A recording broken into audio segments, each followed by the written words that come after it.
is recording in 3, 2, 1. It's on. There you go. It's on. Welcome to the Dallas College Philosophy Club meeting. My name is Professor Mancy, faculty advisor. Happy to bring you yet another riveting installment in the summer series, DCPC Philosopher Series. Today's topic is interesting. It was derived from the conclusion of last week's meeting of sorts, and we are trying to figure out ways to phrase it the best. And so, those questions over, do problems, quote unquote, stem from society that corrupts individuals, or is it the other way around? And rather than kind of delve into that right away, we thought a better topic would be utopias. So if you're unfamiliar, the term utopia means, in this case, a perfect society, like 100% perfect. There have been numerous works of philosophy, political philosophy in particular, that have devoted themselves to attempting to try to, I suppose, suss out what a perfect society would be, what a utopia could be. What we're going to do here is kind of almost start in reverse, and we're going to talk about, whether or not a perfect society is even actualizable, and if not, then why not? And then from there, perhaps we can pivot towards more directly towards that initial question. So while if we can figure out what a perfect society might be, then perhaps we can consider the imperfections of society, and then from there, kind of get at that core idea that we had last time. Okay, well, usually Fernando explains how this works. I believe everybody here knows how this works, but just in case, if you'd like to speak, please put an exclamation mark in the queue, and that allows us to sort of proceed in a way where everybody gets a chance to talk. And of course, it just helps us organize the stream of the train of thought, we could say. That will be our conversation. Great. Also, check us out on social media. We're on Facebook, Twitter, Instagram. We have our own website, all that stuff. If you want to join our mailing list, let us know. And of course, we operate primarily out of Teams. We also have a YouTube page where all of our meetings are recorded and uploaded. I was recently notified that our Dallas College Philosophy Club Teams page, we're hitting our max for storage unit. So I guess, I don't know how much unit space we have left, but I think what we're going to have to do is, because all the videos are recorded on Teams, we're going to have to go and just delete all the videos. But we already have them on YouTube, which is why I bring it up. All right, well, without any further ado, let's get into the mix here. Utopias. Any opening thoughts? I'll put it in the form of a question. Will it ever be possible to have a perfect society? Or do you feel as though maybe we already have it? And if so, what did it look like? And I bring this up for the following reason. One of the major canonical works in Western philosophy is Plato's Republic. And therein, he seemingly is describing the perfect city. So all the way back to the very beginning of philosophy, you had the majorist of thinkers attempting to talk about what we're talking about today. So before we get into the details of what a perfect society might be, do we even think it's realizable?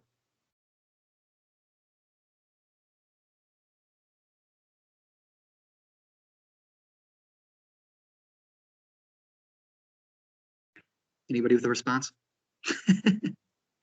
Well, yeah, I can respond to that. I guess the important word there is perfect. What I was trying to think is, in what area can we think of, is there something like perfection? And so I started thinking about in baseball, can you have perfection? And then you can throw a perfect game, right? So one player seems to be able to have perfection within a game. I don't know if all players, I don't think all players could have perfection within that game, because I guess everybody would have to get a hit or something. I don't know. The idea of perfection is a strange it's a strange word. And I'm trying to think through in what areas can we have true perfection in any area of life. Yeah, I like that. I like the baseball analogy too, because you're right. It's impossible for every single hitter in the lineup to be perfect, because then the game would never end. Right. I mean, the reason the game ends is so that, or is because hitters aren't perfect. Having said that, yeah, it has me thinking what you're saying. Specifically, this idea of perfection as it relates to societies or communities. Um, I guess, and again, this is what happens in Plato's Republic, but we do have to consider what we understand the purpose, the function of a community or society to be. And again, if we begin to consider what it is, so maybe another way to put it, Luke, would be like this. It's not so much we're talking about the idea of perfection, and I think this is to your point, but it's also that maybe perfection itself is relative to the thing in itself. But of course, that's tough because a society really isn't a thing. It's a collection of things. It's a collection of humans. So that in turn begs the question, well, in order to answer whether or not we can have a perfect society and begin to flesh it out, we have to first figure out what the point of a society is. But that in turn asks us, well, what's the point of a human being that exists, that comprises a society collectively? So this is how, this question becomes very abstract and philosophical very quickly. So having said that, I suppose that's where the rub lies, especially nowadays, where people might have very different opinions on, I guess, how a human ought to live. What's best for people? What's best for individuals? Keeping in mind their individuality and all of their uniqueness. Is it even possible, maybe nowadays, to really entertain this question? If so many people, especially say in a democracy like we have, where people tend to have very different value systems for the most part, well, then it's very tough for those who, I suppose, hold different values and maybe hold different understandings of humans and their purpose and their origin.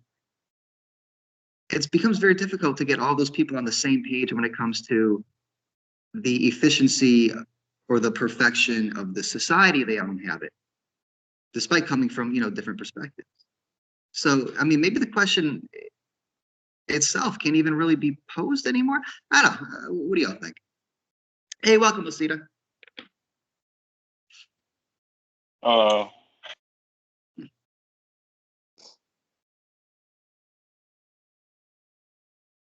So, Okay. so No, I'll pick up. I was just going to give people time if they wanted to jump in.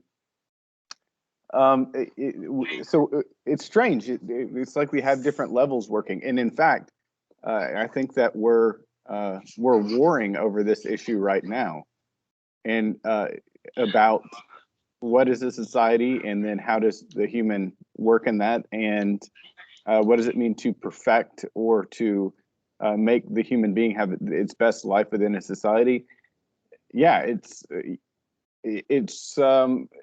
because different societies are gonna disagree, and even if one society feels that they're complete, they're gonna rub up against another society that has a different ideal.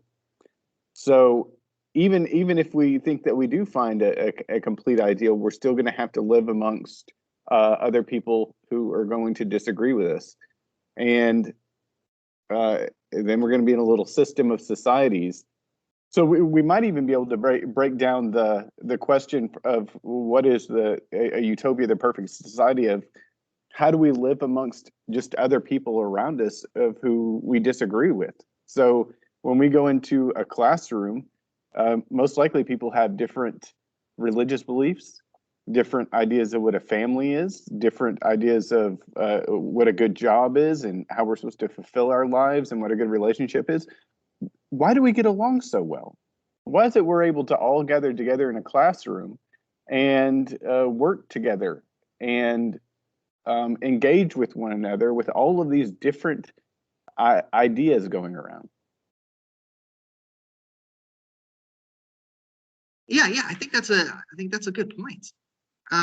Because again, it does seem like, well, if there are maybe certain societies that are, I suppose, offshoots, or not even offshoots, we'll just say expressions of, the value system, the predominant value system of that society, and you have different societies whose fundamental values are incommensurate with one another. That does, lead to, maybe some potential wrinkles in trying to sort of iron out perfection. So, but I guess that's kind of interesting. Are we kind of just assuming that a perfect utopia means that everybody's on the same page? Maybe we can have utopia with a variety of different value systems. Maybe the discord isn't necessarily at odds with perfection. And in fact, I think that is sort of how most people in a democracy would like to think of it. Pluralism. Yeah.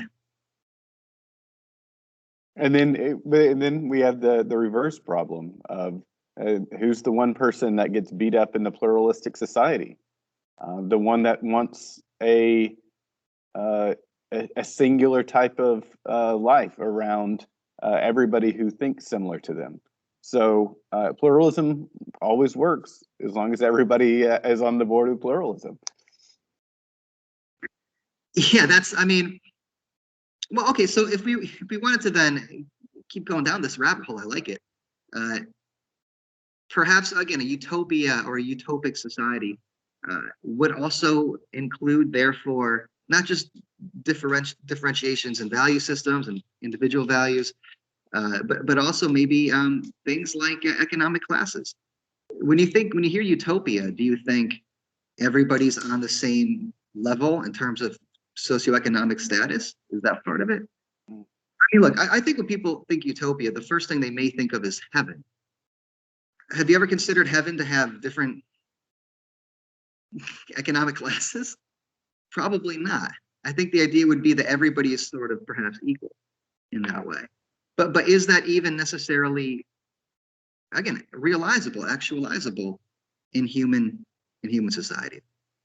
I think I'll play moderator since I don't know where Fernando went, but Yusha, it seems like you have your hand up, so I'll let you go ahead and throw in what you have.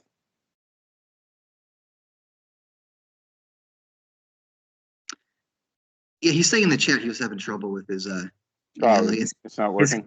Hey, sorry. Oh, there he is. Yeah. Oh, there it was. Okay, so see, coming to the dystopia and utopia, I guess. See, both of them, in my opinion, go hand in hand. Whether you take a look at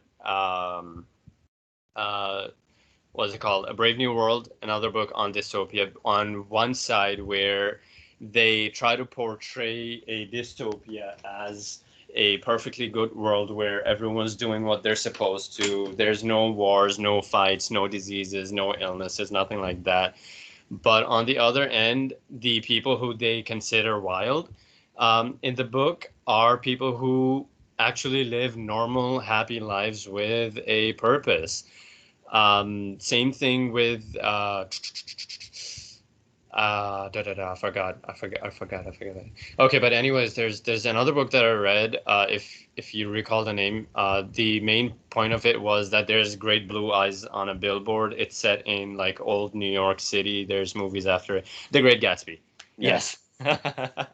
Yes. So even in Great Gatsby, where this kid comes from a very, on the surface, where it looks very dystopic society, right? Where people don't have food, they're sick, they're constantly fighting or arguing and stuff like that. And then he goes into this aristocratic society where on the surface they don't have any problems. They can do what they want, they can buy what they want, but when it comes down to their emotional intelligence and their ability to sympathize and empathize with another human, when it comes to their capacity and capability of being another human being, that is where they fail in both of these books. Now, written by different authors, different timelines, completely different scenarios and everything. But if you focus on these two aspects of the dystopic and the non-dystopic, what's it called? Utopic? Yeah, yes. Dystopic and utopic sides of things, they're pretty much very similar, and I think throughout even our history, it can be pointed towards that a dystopic society is not created where on the surface you have all these disagreements and fights, engagements, arguments, and that kind of stuff. It's you as a person, as an individual in a bigger society that makes it a utopic or a dystopic society. So in that case, the baseball reference that was made earlier, it makes perfect sense because you have your good kind of fun rivalry on one end that, hey, this player, for example, has 200 points in a single game. But me, I need to do 210 points to beat them. That could be considered as healthy challenges. But on the other hand, where it gets really violent, for example, the pitcher hits the batsman in the face or something with the wrong pitch, that comes out as something very negative. But the next game, they're happy-go-lucky as if nothing happened. So these are the two main points that I was thinking when today's topic was brought up, that, okay, we're talking about a utopia, why not look at the other side of the coin and say that without dystopia, you cannot have a utopic society. You need to have that negative aspect to have the positive, whether it's internal negativity or whether it's external. In either case, it needs to be present in the chemical equation for it to be looked at as one or the other.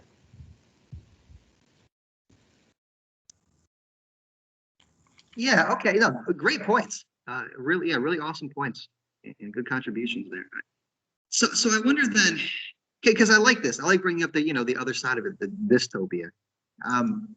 So perhaps maybe for somebody that's not divine, namely us, merely rational humans, maybe the way to understand utopia is by understanding what it's not.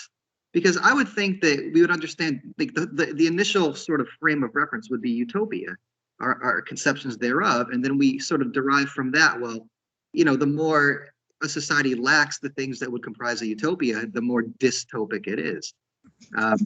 But perhaps it's the other way around. Perhaps humans know dystopias far better than they know utopia. And so our whole understanding of what might comprise a utopia is simply a lack of the things that make a dystopia. So this topic is this topic. No, thank you. So yeah, maybe that's why utopias seem so far-fetched, because it's not as though we ever have direct experiences of them. But you might be able to argue, well, there's been some dystopias in the past, perhaps. And so we have humanity as a whole has a better, I guess, familiarity with those. And then from there, we're like, well, imagine society without this kind of suffering, without this kind of disease that's plaguing it. That would be perfect. As opposed to, this is the perfect society, and here's why our society isn't that. Because we don't have this and we don't have that. Do you see how there's like a difference there when it comes to, I guess, the priority position? No, thank you. Yeah. I don't think I would have considered that. I'm glad you brought that up. Okay. But I have a question. Sorry that I missed the first moments of the meeting. But have we, by any chance, addressed if there is any specific functionality of having an utopia? Because if we go by the utopia, like, we cannot even reach it. But if we cannot reach it, why would we even consider it? Why do we go and explore something that we know it cannot be achieved, and still try to make it, even though we don't think it can be made? So what is the functionality? Why we believe that we go through it, and we still try to do it, even though we recognize that we may never be there? and what does that say of us as I don't as sentient species, like people who think? Because we like that doesn't seem too logical or too like rational. Like we you know like we claim that we're smart, and yet we try to do something that we know it cannot be made, and still we encourage to do it, and for some reason at some point we even sometimes do what we tell at the end is not reachable. So there's kind of like a dissonance there that it is interesting to think, because I feel like it is part of the essence of what it is to be a human being, is to kind of like think that, hey, I don't think this can be made, but let's do it. And we die, and we keep trying, and we die again until eventually we actually like achieve it. But I see that Luca wants to say something. I think you're asking an important question, and before I give like a take on it, I'm always suspicious of utopian ideals, but if you think about having them and you come up against some type of blockade, let's say we're talking to people and they say, you know what, I think society would be better without so much traffic. And I say, okay, well, we can build another lane on all of our highways. It's going to cost us $250 billion or something like that. And everybody's going to be happier, and there's going to be less traffic. And so we're going to have a better society. And then I say, well, $250 billion is a lot. And we could do a lot of other things with that society. So although it looks like we're choosing one thing, to choose one thing is to not choose every other possibility. So the question is without an ideal, without some vision of what we're supposed to be, how do we choose among the alternatives? Do we give it to the poor? Do we give it to people that are unemployed? Do we change it to where we do traffic? And so it seems as if the ideal is holding the ability to choose between options. I don't know. That's the first thing that popped in my head.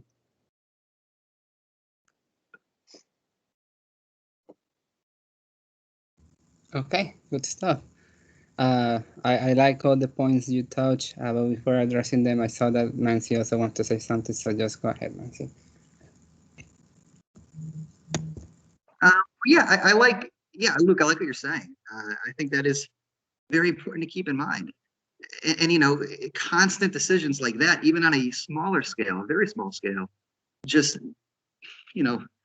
makes something like realizing or manifesting a utopia to seem that much further out of reach, maybe, because so many decisions like that have to be made and considered, especially, the larger the society. I was trying to think of, because we were talking earlier about, well, specifically Fernando was talking about, questioning the sanity of even like considering a utopia, specifically because it doesn't seem actually, again, realizable. And so is it some sort of weird psychosis that humanity has on itself, or it's constantly setting itself up for disappointment? Potentially.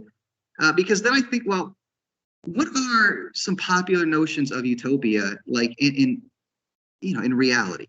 And so I think, well, maybe a popular understanding of utopia, one version thereof, would be, again, heaven on earth. And those who believe in the Christian religion, they believe that the utopia is only capable through a divine entity.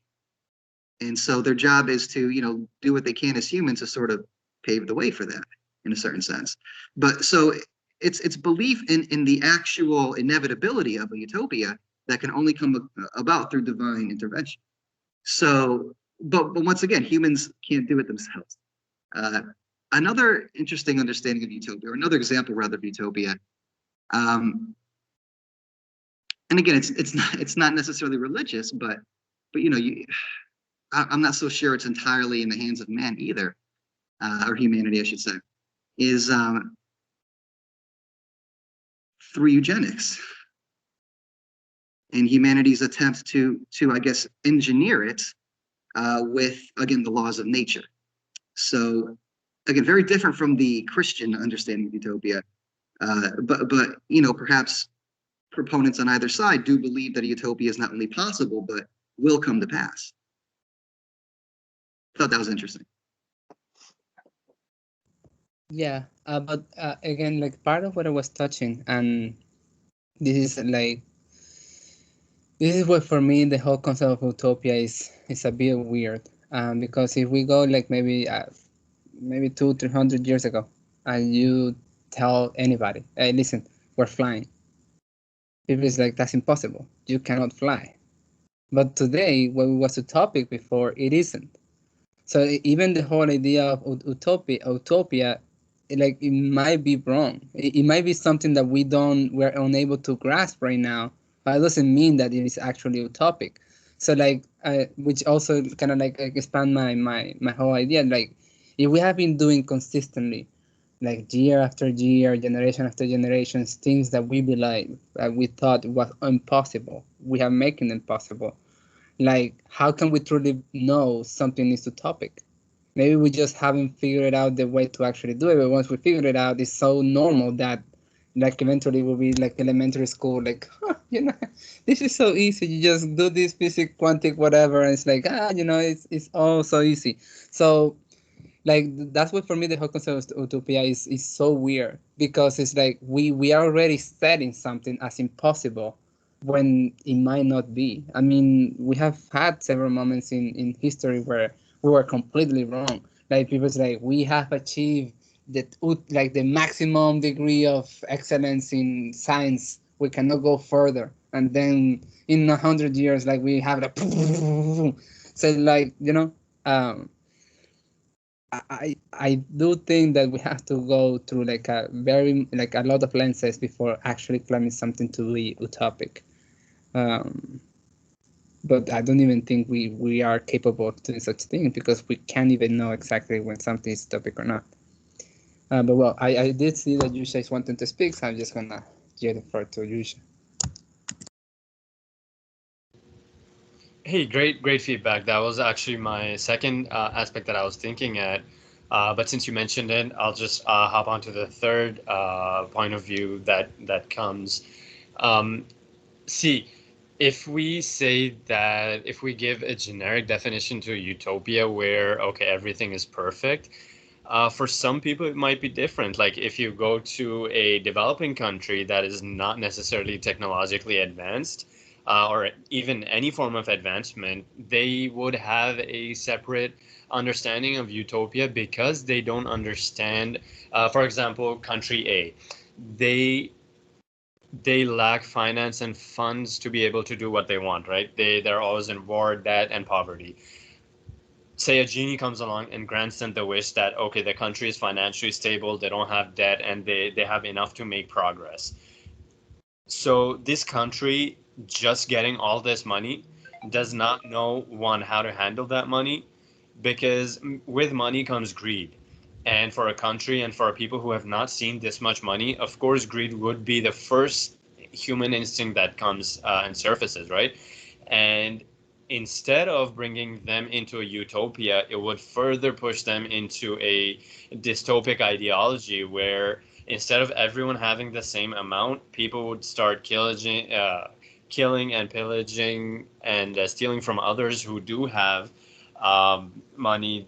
That this would be a whole complete reckless mess.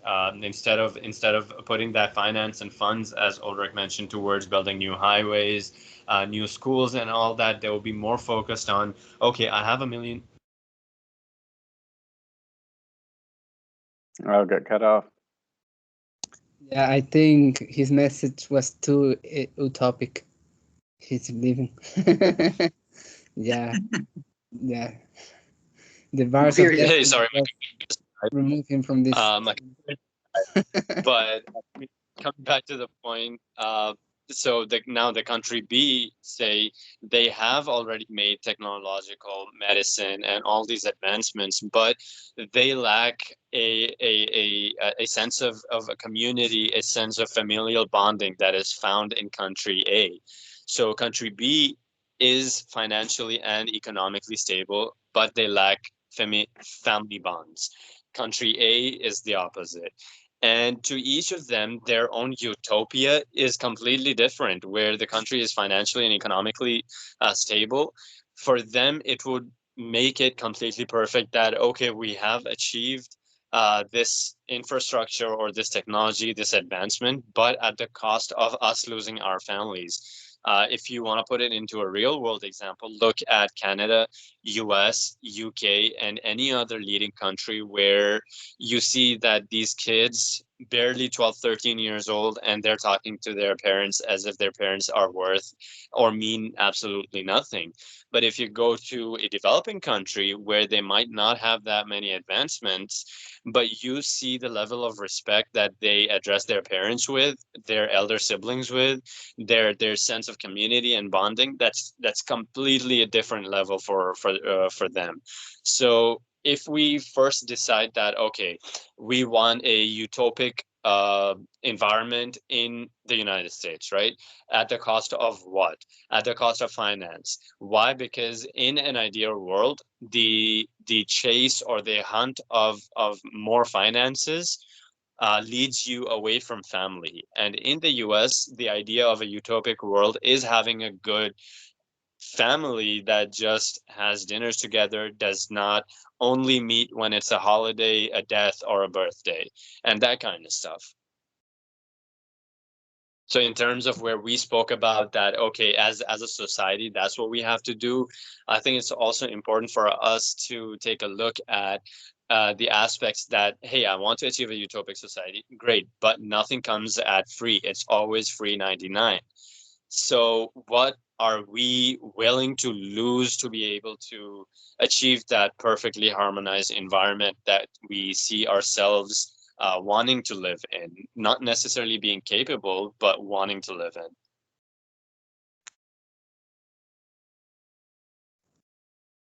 in? It's tough.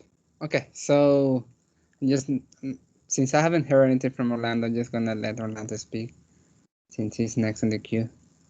He waited like 40 minutes to say hi. So rude and disrespectful. I He didn't. doesn't care for us anymore. I didn't mean to turn Are you there? Don't be shy. We don't bite. Wait, can you hear me? Can you hear me now? I can hear you now. I couldn't tell.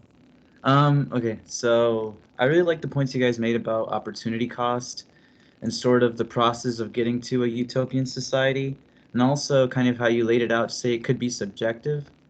But I think that's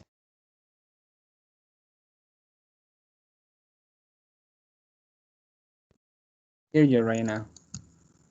Hey, we lost you.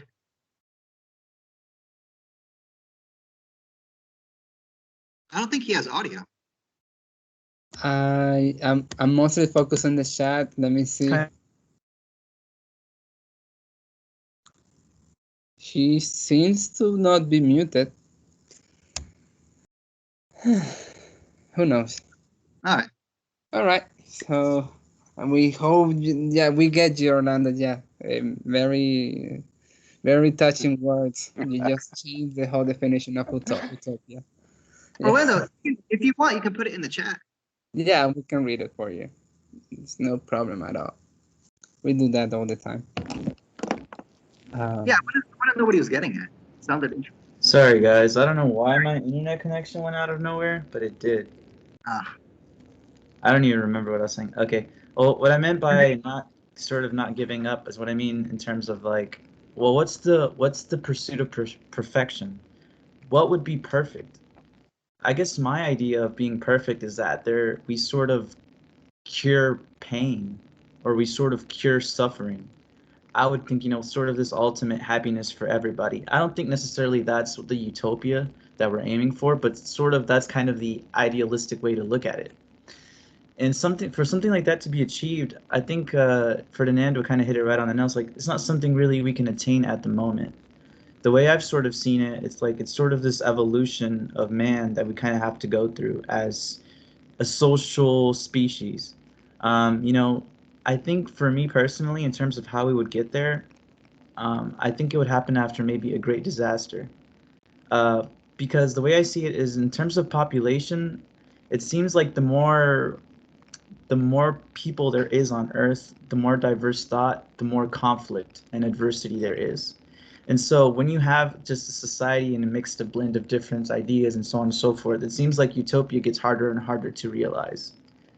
You could say that, well, we're growing closer in terms of social life with, new technology and so on and so forth. But I don't know. It kind of seems counter to that. So my question would be, can we really achieve utopia with so many people, or do we have to see a smaller population? And one more thing, let me add on to that. Because also, if you look at kind of countries that are so successful and you see them have like a good economy, a good health system, free college, you see sort of the Denmark, Sweden, the smaller countries with more homogeneous populations.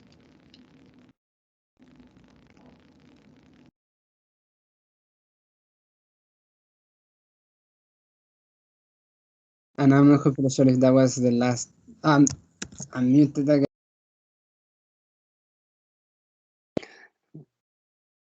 You're muted. There you go. Yeah, somebody's muting me. Yeah, I think that's you, Shao Orlando. Like you're messing with my mic.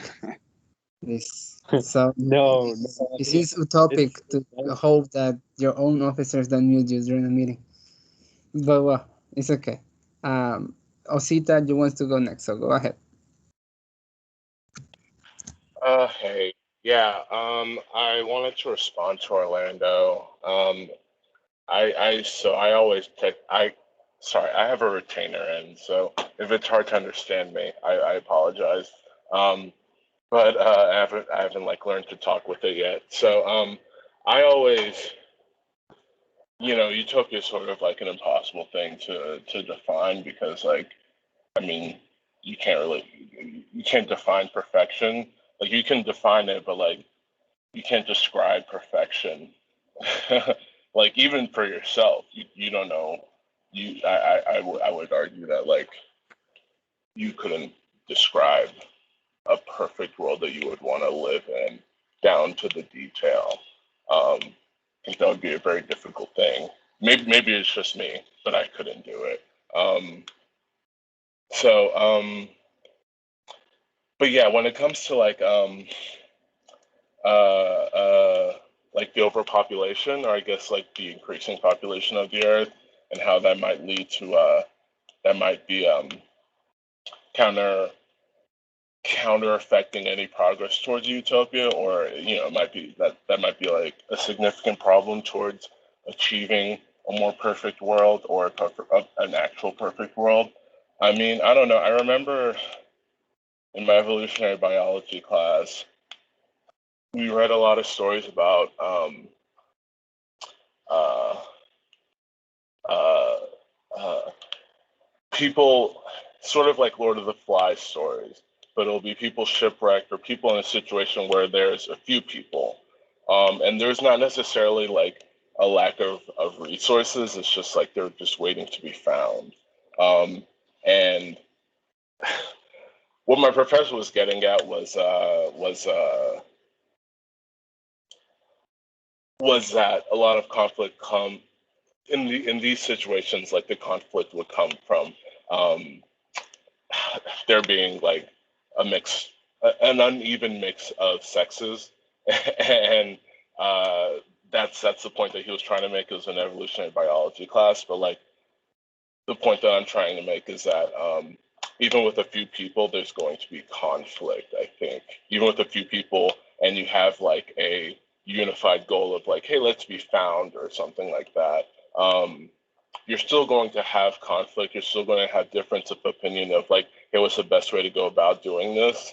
I'm not necessarily sure that it's just the growth in population. I think because we also have like, I guess like the overarching goal of like, we do want to work towards a perfect world, right? Where there is no suffering or anything. And I would also say like with these like, brought up the more like the Norways and the Swedens and Japans or whatever. And like, while culturally, since they are much more similar, it makes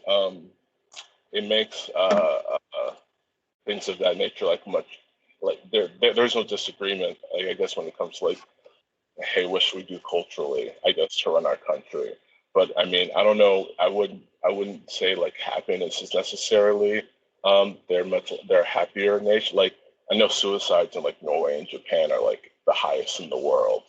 So I don't know if like, hey, if there just because there's no disagreements culturally doesn't mean like the people are necessarily happy. Because in a very like, because like I think I would like a utopia battle, because I think like the only way to do it is, I agree with Orlando. It's like everyone sort of has to think the same way.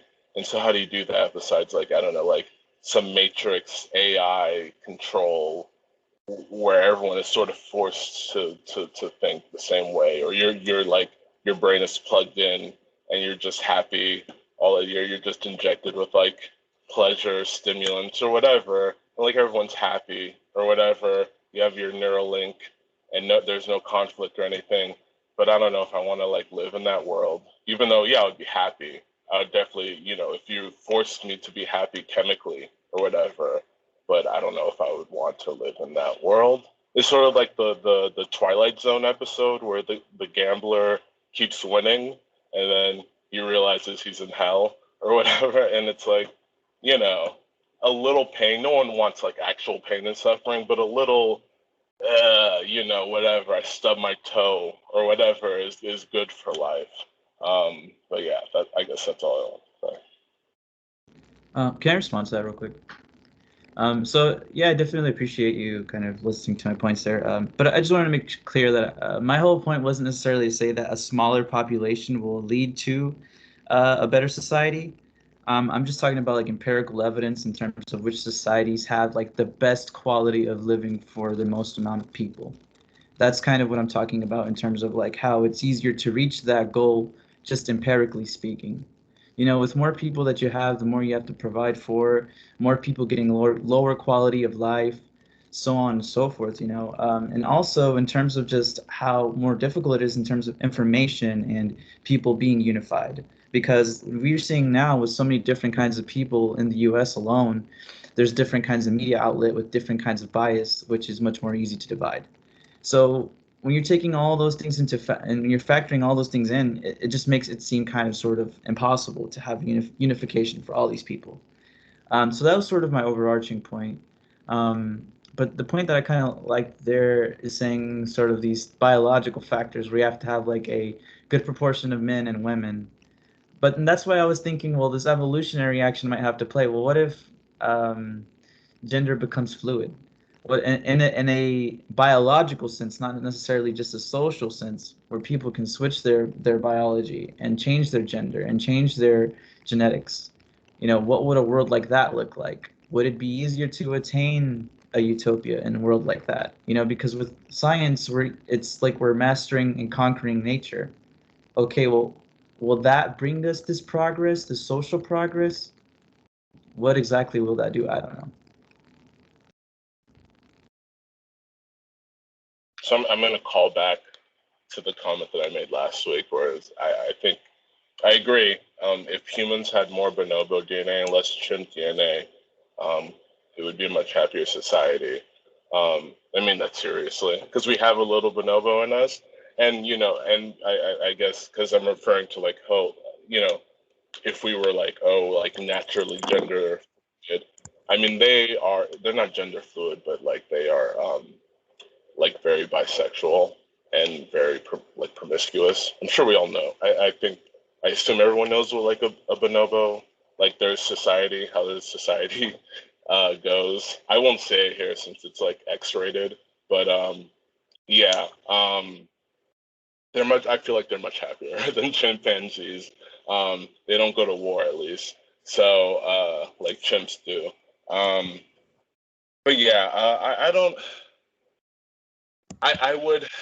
So it's hard to say because let's say a society is large and diverse, but it has the resources to care for its people and it does so responsibly. Because it's like, is the actual reason why a small society, like empirically, as you say, is more capable of like caring for it. It's easier to govern, but that's like due to human error. I mean, I guess, is it inevitable that is it impossible to govern a larger society, is it too easy to be greedy when there's more people, I guess, than if there's less people? You know, because if the U.S. was governed ethically, um, we have more resources, so we could, in theory, be a much happier society than any smaller society, I guess. But yeah, you're making a really good point there too, though. But like in terms of, I think we have to factor in human error.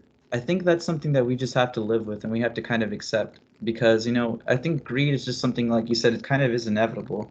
But it also kind of brings up an interesting question. How would greed look like if there was a smaller population on Earth just in general? Because, you know, without such a large population, you don't have a prosperous market economy, you don't have a huge target audience for people that you're going to have to get a lot of money from. So if there's less people, what does greed look like with less people? That's kind of a question I'm thinking just in general. Okay. Well, Well, sorry. okay. I'll just respond, but remember that Mansi is on the list and Yusha too. And the queue. Yeah, I guess yeah, greed with less people is just it's more easily rooted out. It's just easier to call that person out, and there's more shame associated with it in a smaller society. So there's more cost to being greedy than in a more anonymous, I guess, or yeah, society. But I would say that while you're probably right that greed is just inevitable, I feel like, you know, maybe if it depends on the society's culture and the things that they wish to emphasize. Sort of like, I guess, Ireland, right? Didn't they? I won't remember, but they actually prosecuted bankers, I think, in Ireland. They're like one of like 2 or 3 countries who's like ever prosecuted, like, I guess, high level bankers for, like, you know, some housing crisis or something equivalent. Um, so like, you know, if a society, I don't know, maybe there's something about the Irish culture where they're especially anti whatever monetary corruption, or maybe they just happen to have good governors at the time. But yeah, anyway, that's it. Okay. I just realized that there are like 2 people who wanted to like join us, and I'm accepting their membership. Well, anyways, I know Mansi is next, so just go ahead and take it from us, Mansi. Okay, yeah. And again, I was totally happy to let that conversation play out. That was a really great back and forth. A lot of excellent points raised, and you know, went deep. I wanted to harken back to something that Rosita said a while ago. This idea of, I suppose, trying to imagine or envisage a utopia is kind of really testing the limits of one's imagination, especially if you want to get as detailed or as precise as possible, even on just an individual level. Like, I think that's a pretty insightful point. I mean, you know, a lot of times students of mine have a hard time just sort of like introducing themselves. So imagine if you were like, sit down and write everything that you can imagine the best version of not just yourself, but of the world around you as well to be for you. I think, yeah, that would be difficult. And then I was gonna comment on something related, but y'all kind of you touched upon it. This idea of, because again, Orlando, you raised this possibility. Well, maybe it's not a full utopia, but a place to start when trying to imagine utopia is, you know, to be free of pain. And then I like how Asita later, he said, well, no, I think there might be room for pain in some people's version of utopia. And yeah, I think that's where things start to get very difficult to try to manifest a utopia, you know, for everybody and have it still fit the definition of the term. I mean, look, if I can't, I don't know. If I say something silly and you know, my friend hits me in the arm and gives me a dead arm and it hurts, but I laugh, you know, that's pain, but I would rather have the pain because of the laughter and the funny situation it produces. I mean, that's just one minor example. Now, again, imagine trying to cast this in terms of everybody, of everywhere. It does become seemingly like only the undertaking of a divine being could handle. And yet, to Fernando's earlier point, we try. And I think, I mean, if you want to, if you really want to, is there suffering in heaven? Yeah, I mean, I don't think so. I mean, I don't know, but and I'll probably never find out. But yeah, I do think I do think it's interesting that you know, the idea of science, and as Orlando put it, conquering nature and stuff like that. I think science probably is the enterprise by which we're attempting to again actualize some semblance of a happy society, quote unquote. But again, it's not so much science itself as it is the method. That's why you have political science and the social sciences. That seems to be the route that humanity's been on since the mid 1600s. Has it yielded any utopic results?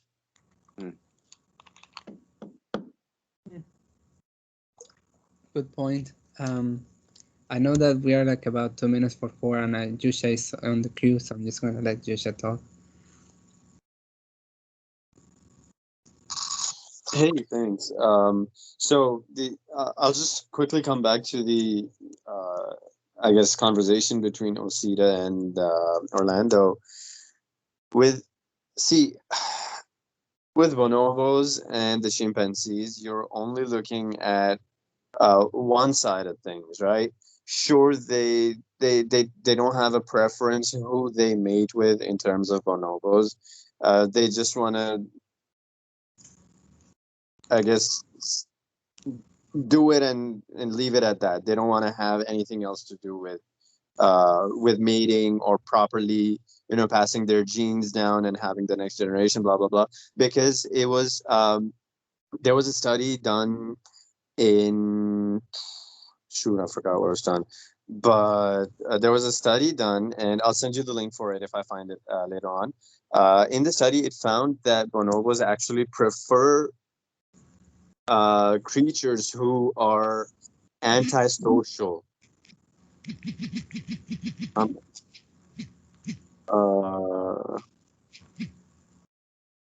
Someone's mic is interfering. I'm sorry. But yeah, the research study had found that bonobos are actually, they prefer creatures who are severely antisocial as opposed to chimpanzees. Now, if you look at the other side, where the death rates between bonobos and chimpanzees are severely different. Why? Because the chimpanzees have that aggressive natural mechanism that keeps them from trusting, or I guess laying their life on the line too easy, as opposed to bonobos. Like if you go up to a bonobo with a piece of fruit, it'll more likely accept it because, one, it's never seen you before, and it's a super curious creature. Second thing, if you go up to a chimpanzee, it's going to show you its teeth and try to bite your eyes out. Why? Because it's an evolutionary defense mechanism that has been passed on. Now, when it comes to looking at a utopic or a dystopic world through this very specific example, then I don't think this will be a very good way to base our society off of. Why? Because opposed to the contrary, one, humans are, in terms of society and dealings with societies and other people, we're more closer to orcas, killer whales, as opposed to chimpanzees, monkeys, or any other primate. Why? Because if you observe the societies or the structures that orcas have, how they mourn their dead, how they hunt in packs, how they care for their own, you're soon going to realize that, okay, that's how humans do it as well. But why am I referencing a utopia through orcas, who are the apex predator of the ocean? Not even a great white can go head to head with one. Because in order to be able to have that security that, okay, I'm here, no one can take me down from this position, You have to put yourself up to that standard. You have to become the apex predator. You cannot be a bottom feeder and expect that, okay, one day if I just do good enough, I might just as well be, living in a utopic world. That's not going to happen. You're going to have to go through a lot of bloodshed, whether it's to retain your position or just to be able to get there. That was just one side.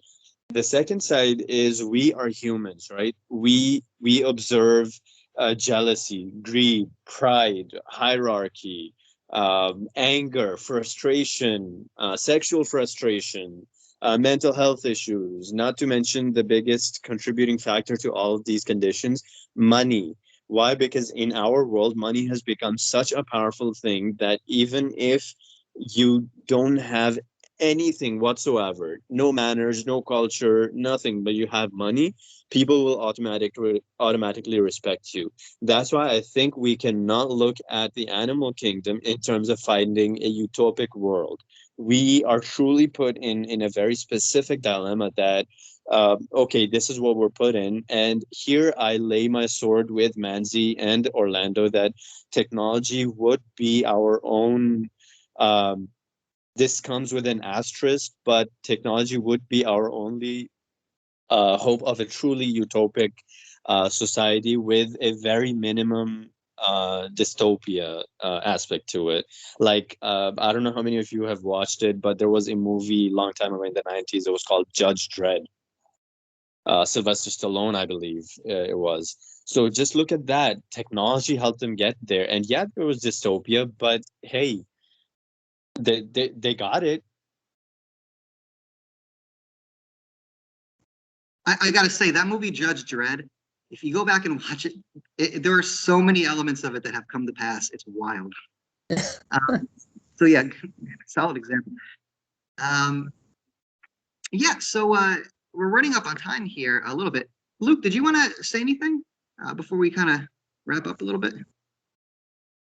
I feel like we kind of came full circle, and we kind of hit everything that I thought that we were going to hit. I will say one thing in closing, and that is both world wars were fought over an issue that's kind of in the background here, and that is this idea of science and technology. Germany, especially when they were in World War I and World War II, knew that if the ideals of science and progress and technology came in, that it would be like acid to their historical culture, and it would eventually take over to where the traditional forms of life would no longer be there. And they were trying to fight for those traditional forms of life, at least World War I. And yes, this ideal where you say maybe we can get there through utopia, through culture and technology. Maybe we're going to lose a lot of stuff along the way. So yeah, there's still that question of choosing one thing is always going to do away with another. But I really enjoyed the conversation. Yeah, it was a very good one. I don't know if there's some things. Well, I'm gonna read it. So we have a quote that Orlando is doing from Yusha. It says, "To get to an utopian society, you will have to go through the bloodshed." And Yusha replies saying, "Yes, sir, and I will die on the hill." And Lemao from Orlando. So yeah, there you go. So we have that. So now, since we're wrapping up, we come to our usual topic selection. I don't know if you have some topic in mind. Well, feel free to do it so we know exactly what topic we're going to be exploring on next week. We have like 2 from last week. I don't know if we want to like consider them. Other than that, if you have something new that come up through this conversation, feel free to do that right now, or just forever hold your peace until next week. So let's see. From last week, we had ending at least. What about types of laws, like legal versus social versus cultural? And why is beauty often associated with monetary value? Let's see. I'm going down. Oh, yes, and then we have a Thanos. All right, so do any of those topics appeal to you? Other than that, if you have anything new, flow of time. Orlando is proposing flow of time. In what sense? Like this. It's very broad, you know. But and, you know, you ever just sit back and ever think about time? Like, time is sort of just this illusion, don't you think? I mean, does it really exist? I don't know. In terms of space, time, in terms of just reality, I don't know. It's very broad, so maybe not. No, I mean, It's, we can get it. it's in the hat. It's in the hat. In the hat. Okay, I'll say Mhm. this: the topic on laws does kind of seem like a natural progression from this topic, because we were talking about, again, the society, a perfect society, and we didn't really touch so much on specifics. So a conversation on the different kinds of laws, I think that would illustrate even further both the difficulties for striving towards utopia, and also maybe the necessity to do so regardless. But yeah, we'll still vote, of course. Beauty.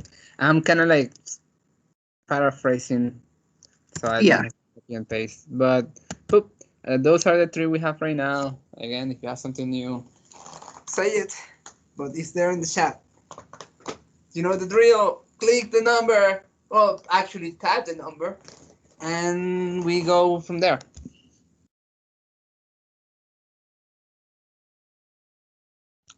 Of course, Orlando go with his ones. Flow of time, the broad one.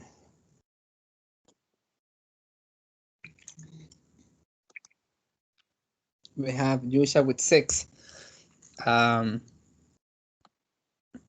She's voting for all of them, I believe.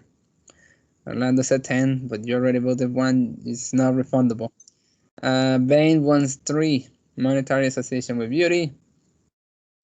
I'm still waiting for Yusha, Mansi, Osita, and Luca.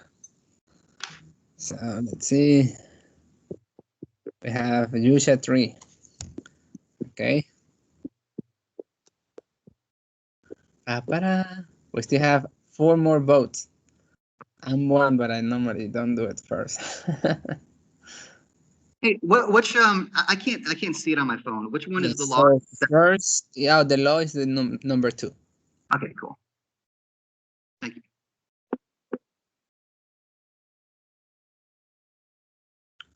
Okay, so Mansi did number 2.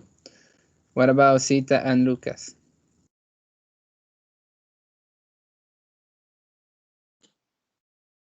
Sorry, I'm writing something else. I'll go with what everybody else goes with. Yeah, but that's the thing we're trying to decide, and people are voting different ones. So I think Osita is saying 2. I go with 2 too. Luke, I think Luke voted for 2. Yeah, okay, I'll go with 2. All right, so number 2 wins. So our next topic will be laws, there are different kinds, and how it affects society. Or something like. Okay, congratulations. So again, check us on social media. Just watch us out, see how you become more popular in the internet. Yeah, I don't think we have to add much more, right? No, just to Student spotlights. I couldn't hear you. I'm sorry, what you said? We have, I guess, keep an eye out for an email since most of the officers are graduating, and we might reach out to you as a potential for an interview for an officer position. So those of us who are here and who will be there in the future meetings, so the officers, including the advisors, will be keeping an eye out for students who are engaging, address the issues. Not see, with philosophy, the beautiful thing is you don't have to be, oh, I know all of philosophy and blah blah blah. I've read like 100 million books last year. No, philosophy is a very open, natural topic. That's the beauty of it. And so if you feel like, oh, I'm lacking in philosophy, don't feel that way. Feel free to come talk to any of us. And if you do get the emails that, hey, we're wanting to interview you, just be ready. It's not going to be anything formal. It's a couple questions back and forth about your availability, about your inclusion, and your ability to carry out the responsibilities of an officer, but those will be discussed at a later date. Aside from that, feel free to check out our website, YouTube page, all of social media. Yeah, that's about it. I stole your spotlight, Ferdinando. What is spotlight? Like, who is fighting here for a spotlight? I don't No, understand. student spotlight. Thank Sure. you, Isha. Thank I you. just want everybody to remember that there is one final example of a utopia, and it's called the Dallas College Philosophy Club. There it is. Yeah. Yeah, Think about it. Think about it. think about it. All right. So there's that. See you next week, right? All right. Take care. Ciao. Ciao.